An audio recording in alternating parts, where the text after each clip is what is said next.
This Conversations with Paul Brown is coming to you from the Twin Creeks Lavender Farm on Midway Road in Anderson County. If, like me, you didn't know much about lavender, sit back and let's hear from the queen of lavender, Michelle Duckworth. First of all, tell me what it was like growing up on this farm. We lived out in the country, and of course when you're small or younger and all of your friends have neighborhoods where they can run and play with friends, it's a little bit different when you're really out in the country and you have to drive into town to find the grocery store. But we grew up learning how to earn money. You know, Dad gave us 2 black and white composition notebooks, and we wrote down our hours, and we got paid for the work that we did and taught us how to appreciate the value of a dollar. I wanted to be a medical device rep, and so I ended up being what's called a surgical medical device rep for 17 years. That is where you work for a specific company, and they have a certain surgical or medical device that you take into the operating room, and you serve as a consultant to the surgeon. You're an expert on that device. I loved it. I loved anything medicine. My father was an emergency room physician. My father passed away in 2015, but I felt closest to him when back on the farm and fiddling around. And so I wanted to put the farm back to work.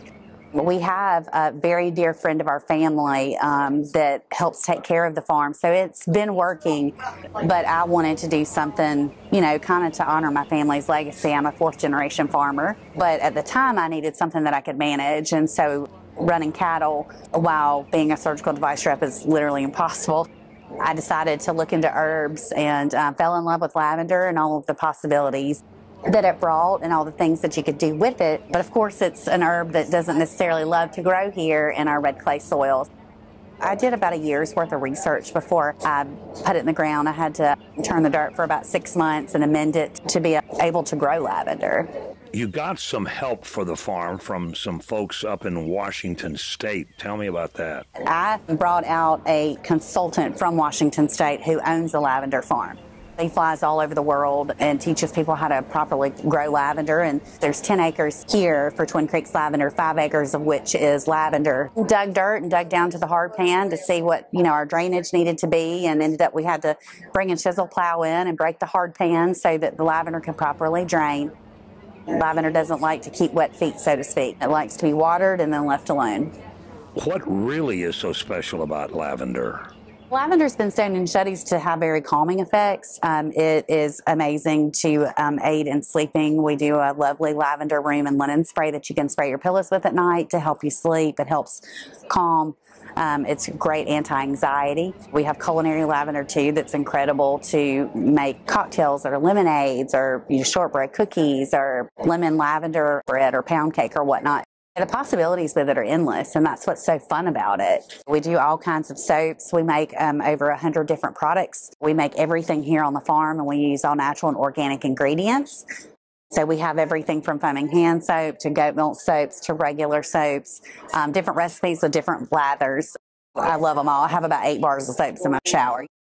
A whipped body butter that's also a top-selling product, bath bombs, bath salts. We have quite a variety, something for everyone. And then we also have our Lavender Hydrosol, which is one of my favorite products that we produce. We distill our own lavender essential oil. And so through that process, tiny particles of the lavender essential oil get trapped in the water molecule and also produce a byproduct called Lavender Hydrosol. So it's wonderful for eczema and psoriasis. It's wonderful for sunburn, windburn, anything that's got your skin upset. It's great for small children if they get bug bites. It's truly one of my favorite products because it has to be produced. It can't just be made. What was there about lavender that grabbed your attention? When I started looking into it, it was really before lavender became a huge thing.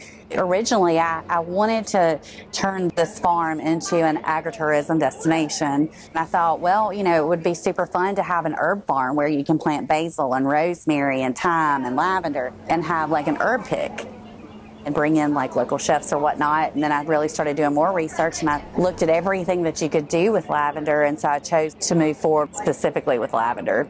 I know that there are a couple of other lavender farms, but it's not a common crop. It's not indigenous to this area by any means. And you'll see in the field that all of the plants are mounded. That's also an additional support for them to be able to properly drain. The majority of the root ball is under that mound. And it's irrigated?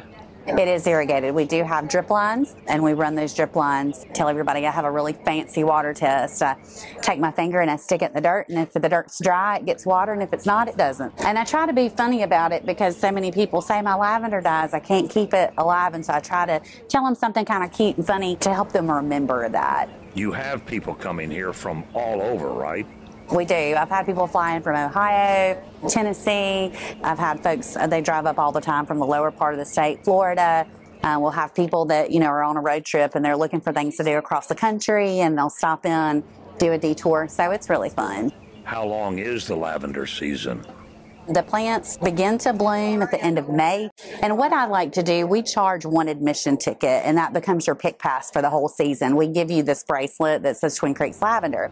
And we do that because the farm has 7 varieties that don't all bloom at the same time. Our smaller Augustafolias come in first, and that's 2 of our best-selling culinary lavenders, the Melissa variety and the Royal Velvet. And then, of course, we've got some non-culinary varieties that bloom at the end of May. And then in June, now the larger intermediates are beginning to bloom. This particular variety is Provence. It's famous in France. The fields of Provence just go forever. In France, lavender is indigenous, so it grows everywhere there. And you'll hear people talk about, going to Provence and seeing the lavender. This is a culinary variety. It's light purple, almost like a green and light purple before it blooms. And then when it blooms, it pops out with a lighter lavender color. You can use this for anything from like syrups to, any kind of food dishes. You can use it with meat dishes. If you are going to prepare this to store for a while, you just take it and hang it upside down. And I typically put a paper clip here and hang it in a cool, dark place like a closet's great, and let it dry for a couple weeks. And then after it's dried, take like a meat pan or something, like a clean surface, and you just roll the bouquet like this, and your buds will fall off. And then you just gather them up and put them in a little glass jar and treat it like any other spice. But it's also beautiful as a bouquet in a vase, just like this. I mean, it's just so versatile, and it's beautiful. And this bouquet right here would be a $10 bouquet. Michelle Duckworth is a 4th-generation farmer that has turned the operation into something very unique and special. So much, in fact, she and the farm are featured in Southern Living magazine.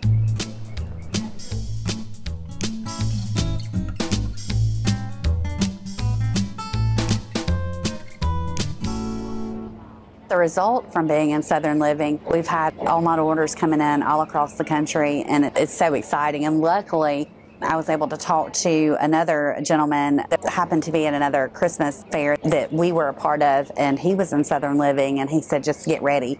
Do a click and ship, prepare orders. I call it the Lavender Luxe box that has all of my favorite things in it. And so we give a little bit of a price reduction in there. Like I said, we don't have, production. Our production is my team. Helping, I make the product and put it in a 5-gallon bucket, and I give them the jar and the labels, and that's how we do it. The history of your farm is interesting. It goes back, 4 generations? It goes back 4 generations. My great-grandfather started farming this land, and cattle have been the main stage here. I'm sure that they grew soybean and corn and probably a little bit of cotton here and there and yonder. But as that has progressed, the farm has been passed down through every generation, and like my grandfather lived in the old homestead, my dad, they've all grown up in the farmhouse that was actually built in 1892. It's a special place. So a day in our field for our U-Pick is you come in, there's a tent where we check you in. 65 and older and 5 and under get in free. And regular admission is $6 here at the door. We typically always have room, even though we have a limit. There's, we try to fit everybody, and we try not to turn anybody away. And then we have a tour guide that will take you through the fields and show you which the varieties are. If it's a culinary variety or if it's not a culinary variety, they'll show you how to properly pick the lavender so that it doesn't harm the bush. And then you just stroll through the fields. I mean, we have over 7,000 plants here, and it's quite an incredible sight. And we have, a lovely bakery that's here that's made lavender-based products. And we'll also have other local vendors and artisans here. And then we also have a nice barn that we have built, and that is our general store. And so all of our products that we hand make will be available for purchase in there. One of the things that we're famous for, too, is our lavender pollinated honey. We have a local bee farm, the Joe Bachinko bee farm, and they bring 16 hives hives of their bees out here, and the honeybees go to work and they take the lavender nectar and make an incredible honey with it. So it's very rare and unique. It pairs exceptionally well with blue cheese if you like a charcuterie board. It's wonderful on a homemade biscuit as well, or to cook with. I actually love to put it on salmon and caramelize the honey on the salmon. It's delicious that way.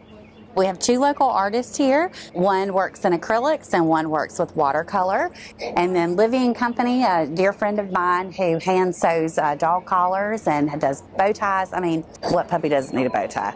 And the little girls get flowers on their collars. And then we also have a local pottery at Blue Augusta, or Blue August. And then we have Wildflower Bakery inside. We really try to locally source and collaborate with other local farmers and vendors to create a unique product that you can't find anywhere else. I want to show my ignorance. Does lavender regenerate itself during the growing season, or does it grow all year long just in time for harvest? Lavender is a perennial.